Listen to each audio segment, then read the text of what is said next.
Udah tahu Om, Anies daftar ke pertemuan B20 bukan G20. Boleh Mas, tak tanggepin ya Mas.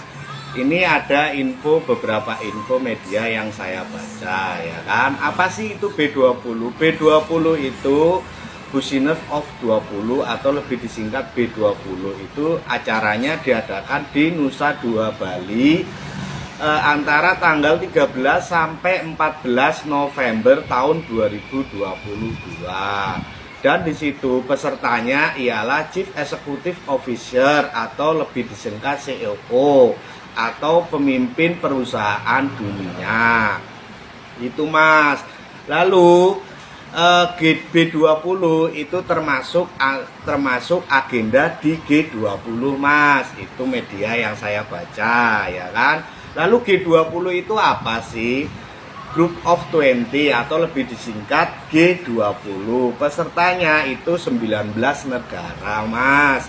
Di antaranya populasi dunia perusahaan ya. Di situ tuh ada forum dialog antara pemimpin dunia, Mas. Jadi B20 itu termasuk acara atau agenda di G20, Mas. Gitu, Mas. Itu sebetulnya yaitu B20 itu agendanya G20 Mas ya kan ya, orang nyebutnya G20, makanya ada media Pak Anies diundang di acara G20 untuk pembicara. Oke lah, saya ngikutin analogimu.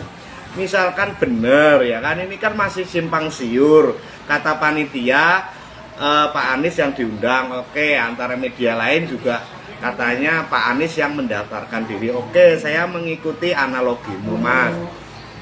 Kalau toh bener Pak Anies mengajukan diri ya kan, apakah emang nggak ada yang orang lain yang mengajukan diri? Kan orang Indonesia ini kan pintar banyak, tapi kenapa sosok Pak Anies yang terpilih? Oke loh, itu kan menandakan bahwa Pak Anies itu pandai merangkai kata-kata ya kan, bisa menjelaskan tentang bisnis-bisnis yang ada di Indonesia. Seperti itu Mas, penilaian kita tuh harusnya objektif, positif ya kan gitu. Bener nggak? Kembali lagi, mau acara itu G20, B20 intinya kan sama. Ini media yang saya baca itu Mas ya kan. Di situ kan nggak mungkin cuma Pak Anies doang yang mendaftarkan diri. Oke, saya ikutin analogimu. Di situ kan pasti ada yang mendaftar antara si A, B, C gitu kan. Tapi yang dipilih Pak Anies.